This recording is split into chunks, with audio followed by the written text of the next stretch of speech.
I'm Thomas Smith, and this is a look at one of my favorite things to do on a warmer winter day in California. Now, it might be surprising, but I like to go to Popbar. This is a artisan ice pop bar that's in Concord, California at the Veranda. And you can get all kinds of different popsicles, artisan gelato bars, all kinds of other things there.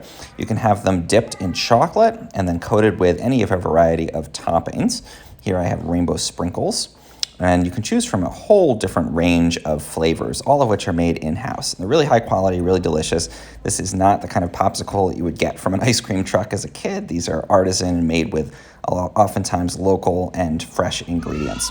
And the reason that it's a great thing to do in the winter is that you can get one of these popsicles, and on one of those warmer winter days, you can take a little stroll around the Veranda there. It's a lovely shopping center, and we can get into the 60s, 70s, even higher during the January time period here in California. So it's lovely to get one of these ice pops and take a little walk around and enjoy it on the go.